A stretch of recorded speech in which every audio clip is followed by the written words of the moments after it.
Welcome to the Lit Mom Podcast, your go-to source for bite-sized literacy tips and tricks. Join me as we explore evidence-based strategies, techniques, and resources that promote strong reading and writing skill development. Get ready to empower your family with the knowledge and tools to navigate the world of structured literacy and unlock limitless potential. Welcome to another episode of the Lit Mom Podcast, your go-to literacy podcast for quick tips and tricks and practical ways that you can support your child in developing their literacy skills at home. I'm your host, Dev, and in today's episode, we are going to talk about fluency. Fluency is a foundational skill that we want for children to develop so that they are able to comprehend what they are reading. We want for our children to move from learning to read, to be able to read to learn. So in today's episode, we will cover what it means when we talk about fluent reading, and we will have different tips and tricks that you can try at home to support them in their learning journey. Before we dive into our content on fluency, I would first like to acknowledge the traditional territory in which I reside on. I reside on the traditional territory of the Anishinaabe people, which includes the Odawa, the Ojibwe, and the Potawatomi nations, collectively known as the Three Fires Confederacy. This week, November 5th to 11th, is Treaties Recognition Week.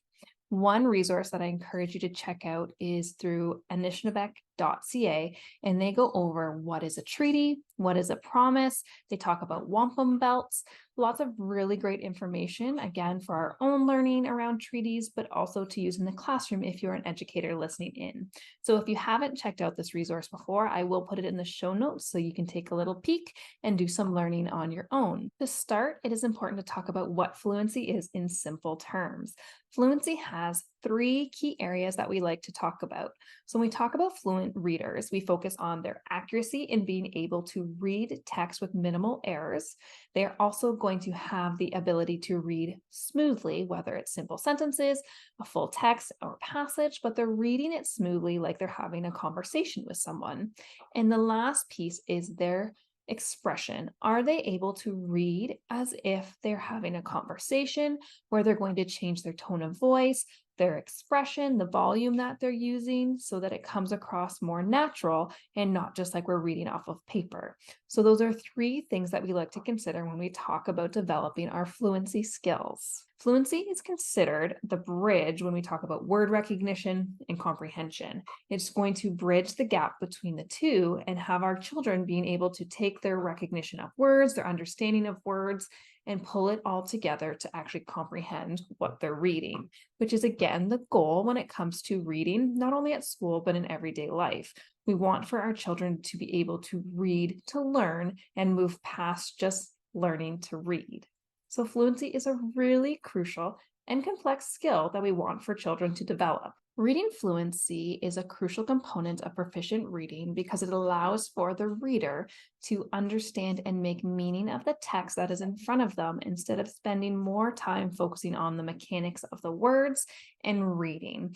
So reading fluency is really important when we talk about alleviating the workload that children are going to be facing when they're trying to make meaning of the text that is in front of them. It is important to note that children that are less fluent may have challenges when it comes to comprehending text that they are reading because they are spending a lot of time focusing on decoding word by word, that by the time they get to the end of a sentence, they can't remember the words that they read at the beginning of the sentence. So we want for children to have lots of practice to become fluent readers. If your child is just starting out their learning journey, when we are talking about literacy, it is really important to build a strong foundation for their letter sound pairings.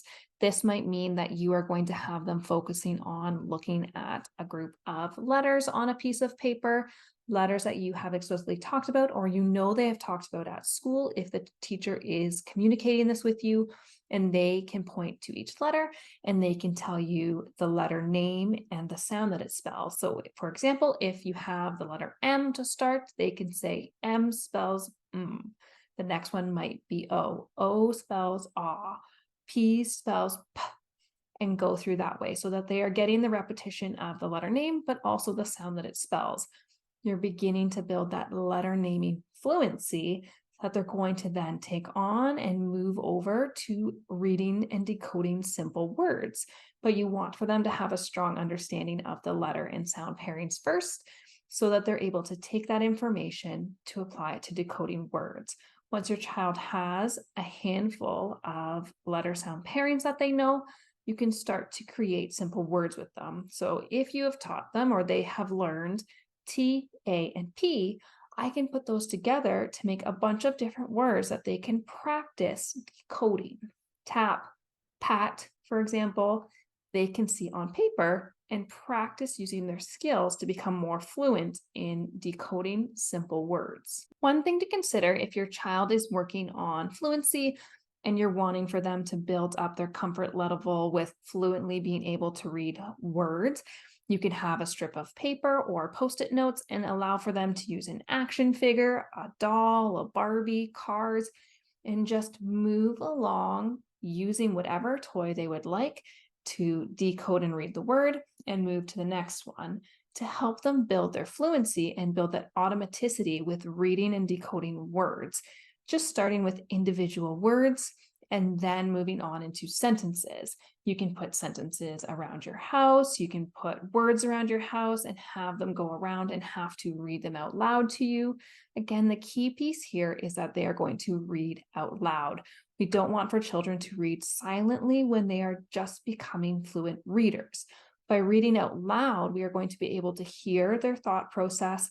We're going to be able to then give them immediate feedback and have conversations if errors are being made. So you really want to make sure that your child is reading out loud when they are talking about developing their fluency skills. At this time, your child's educator or educators may be sending home poems, they may be sending home decodable passages or books for your child to be reading. If you are able to use those, then that's really wonderful because that resource is coming home with your child already, so you don't have to go and print anything.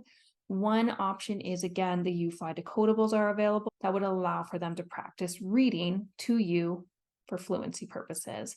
They might seem like they're very easy and simple text, but if your child is able to read them accurately, you might want to encourage them to focus on the proper pace to make sure that they're reading smoothly. You might want to encourage them to consider their expression. How are they going to read it if they were mad? How are they going to read it if they were excited?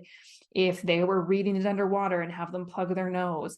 Different ways for them to practice building in that expression if they're at that stage when we're talking about building fluency. Another strategy or way to practice fluency that is really important is to give your child the opportunity to practice and engage in repeated readings. Repeated readings means that your child is reading the same text, passage, or sentence multiple times so that they can really become familiar with the words within that text. They can practice their expression and pacing. And those skills, even though they have read the same piece multiple times, is still going to transfer over to a new passage or text when they read it. If your educators have sent home any text, books, anything that your child is to practice reading, it is really great for them to read it more than once if they are able to do so.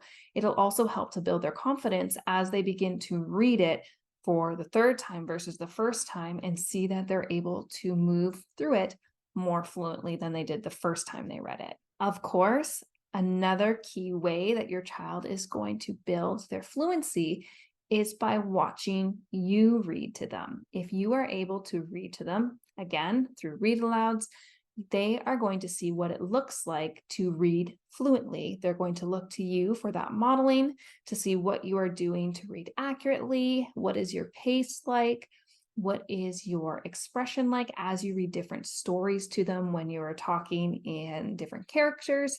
What does that look like for them?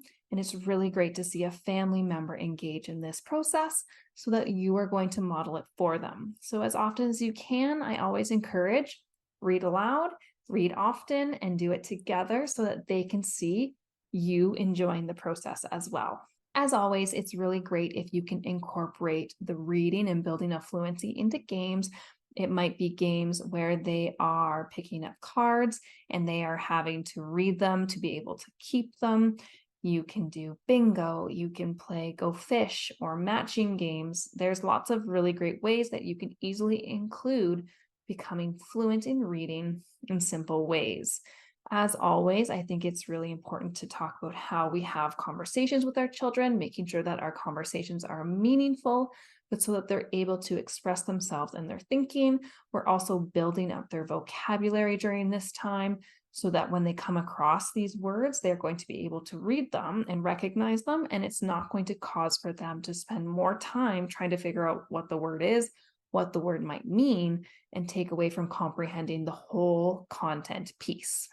In conclusion, supporting your child's fluency skills at home is not only vital for their learning development, but it's also a great opportunity to sneak in that quality time.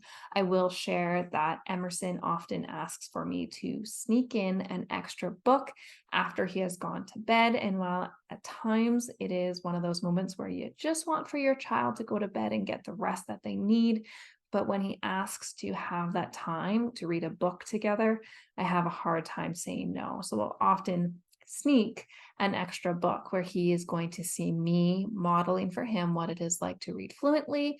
We also take the time to ensure that he is reading to us every night when possible with our support out loud so we can offer feedback to him. So it might not be that you have 15 minutes every night to do this, but just finding ways to get it in where you can so that you're offering them that extra opportunity to practice building up their fluency skills with you. As always, remember to keep it fun, to keep it light and engaging. You are there to enjoy your time with your child, and don't forget to celebrate their successes. It is hard work learning how to read and write, and sometimes it can be overwhelming, especially for our youngest learners and for our older learners who have faced some challenges when it comes to learning how to read and write independently. Be sure to give them the encouragement that they need and that they know that you're there to support them every step of the way. That's it for today's episode of the Lit Mom podcast. I look forward to having our 10th episode of the Lit Mom podcast, and we are going to focus on comprehension. After the 10th episode, we are going to take a little bit of a pause so that I'm hoping I can hear from any of the listeners out there on what you want to hear about next. If there's something you've tried and you've really enjoyed based on this podcast, if there's something you're still wondering about, but after the 10th episode, we are going to do a little bit of a break to make sure that we can move forward with content that is going to best support the families that are listening. For this episode, I would like to share Unite for Literacy is a website that has a range of stories available for you to check out with your child in digital format. Not only are the books I find to be simpler in the reading that is required, but a really great feature is that you can actually change the narration so that they are able to hear a narration of a story in a different language. So if your first language at home isn't English and you would like for your child to hear the story in their first language and preferred language, and then check it out in English, you can do that. So Unite for Literacy is a really great tool and resource that is free for all of us to access to explore reading at home. Now, my picture book choice, and again, this is coming from a place of a mom and not necessarily as an educator, knowing the story that I'm about to share covers the loss of a family member. But this book is Beneath, and it is by Corey Duerfeld. So in the first episode of the Lit Mom podcast, I talked about The Rabbit Listened. This book is by the same author who I just adore, and I love the stories and images that she creates to share. So this is a book about a little boy who is dealing with the loss of his grandma. And so it's a really beautiful story about the connection with his grandfather and how they are trying to come together to work through missing that special person. So as a parent, I think it's a really lovely story, and for those conversations that are tough to have, but the importance of remembering the person that we may be missing, this might be a really great book to add to your collection. I hope that you have found the tips and strategies to be helpful today and easy for you to apply at home and to continue to support your child in developing their literacy skills. I'm Dev, the host of the Lit Mom podcast, where we bring tips and trips focused on literacy straight to your headphones. Until next time, keep listening, keep sharing, keep growing.